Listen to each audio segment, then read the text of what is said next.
दुनिया भर में और हाँ पाकिस्तान, इंडिया और अमेरिका जैसे मुल्कों में भी एक ऐसी चीज़ है जो चुपके चुपके बढ़ती जा रही है। इसको कहते हैं फैटी लिवर डिजीज़, मतलब जिगर में चर्बी का जमा हो जाना। चलें आज इसको आसान लफ्ज़ों में समझते हैं। जरा इस नंबर पे गौर करें। हर 3 में से एक फर्द। ये कितनी बड़ी तादाद है ना। हैरानी की बात यह है कि इतनी आम होने के बावजूद इसके बारे में इतनी बात ही नहीं होती। और इसकी वजह सिंपल, अक्सर लोगों को पता ही नहीं होता कि उनके साथ ये मसला है। और इसीलिए इसे साइलेंट एपिडेमिक यानी खामोश वबा कहा जाता है। क्यों? क्योंकि शुरू में इसकी कोई अलामत कुछ भी फील नहीं होता, अंदर ही अंदर जिगर पे असर हो रहा होता है, लेकिन बाहर से सब ठीक लगता है। तो फिर इसका पता कैसे चलता है? अक्सर बिल्कुल इत्तेफाक से, मतलब कोई रूटीन चेकअप के लिए गया किसी और ही वजह से, और वहाँ अल्ट्रासाउंड में अचानक से रिपोर्ट आती है कि जिगर पे तो चर्बी है।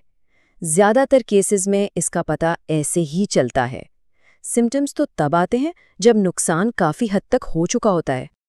तो सवाल ये है कि किन लोगों को इसका ज़्यादा खतरा है। अगर वज़न थोड़ा ज़्यादा है या फिर डायबिटीज़, हाई कोलेस्ट्रॉल या हाई ब्लड प्रेशर जैसी कंडीशंस हैं, तो हाँ फैटी लिवर का रिस्क बढ़ जाता है।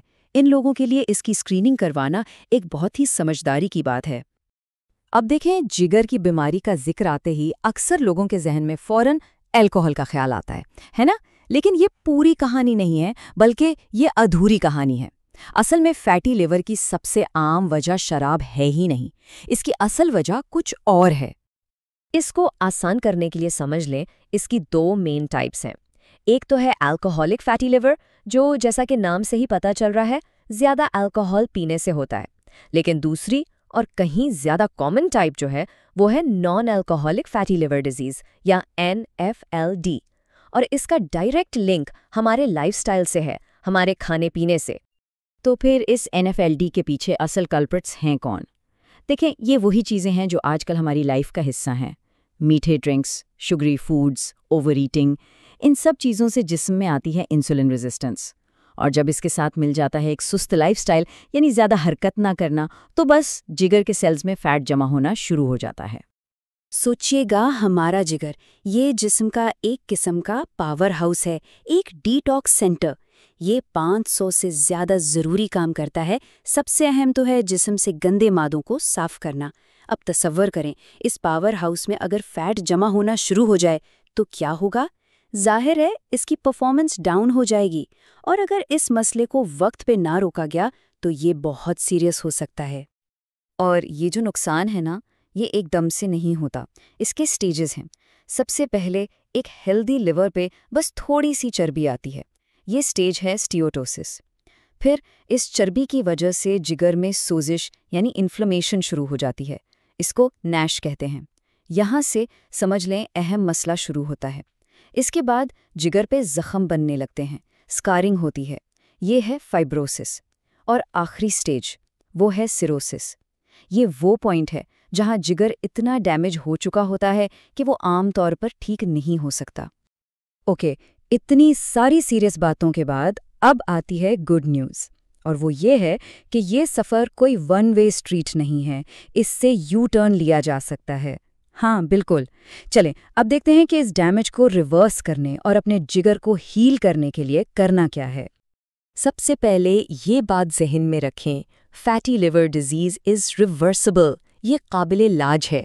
अगर इसको शुरू के स्टेजेस में ही पकड़ लिया जाए तो इसे पूरी तरह से ठीक किया जा सकता है।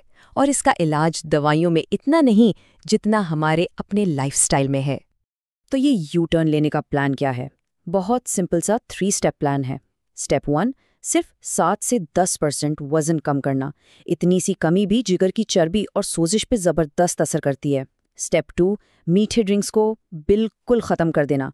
सोच लें कि ये जिगर के अंदर फैट बनाने वाली एक फैक्ट्री है। और स्टेप 3, रोज़ाना बस 15 से 30 मिनट की हल्की फुल्की एक्सरसाइज, जैसे तेज़ चलना। इससे ना सिर्फ फैट बर्न होता है बल्कि इंसुलिन भी बेहतर काम करती है। अच्छा, तो अब करना क्या है? प्रैक्टिकल स्टेप्स क्या हैं? अगर वो रिस्क फैक्टर्स जो हमने डिस्कस किए वो मौजूद हैं या कोई शुबहा है, तो सबसे पहला काम है डायग्नोसिस। और ये इतना मुश्किल काम नहीं है। डायग्नोसिस के लिए सबसे कॉमन और आसान टेस्ट होता है अल्ट्रासाउंड। इससे साफ पता चल जाता है कि जिगर पर चर्बी है या नहीं। उसके साथ एक ब्लड टेस्ट होता है, LFTs यानी लिवर फंक्शन टेस्ट्स। ये बताता है कि जिगर में कहीं कोई सोजिश तो नहीं। अगर डॉक्टर्स को लगे कि मसला थोड़ा सीरियस है तो फिर फाइब्रोस्कैन या MRI जैसे टेस्ट की भी ज़रूरत पड़ सकती है। तो आखिर में सबसे ज़रूरी बात, इस खामोश दुश्मन को लाइटली नहीं लेना है। थोड़ी सी अवेयरनेस और लाइफस्टाइल में छोटी छोटी तब्दीलियां, इससे ना सिर्फ इस बीमारी से बचा जा सकता है बल्कि इसे जड़ से ख़त्म भी किया जा सकता है। याद रखें, जिगर जिस्म का एक बहुत अनमोल हिस्सा है। इसकी हिफाजत का मतलब है पूरी सेहत की हिफाजत। तो क्यों ना इस पर आज से ही तवज्जो दी जाए।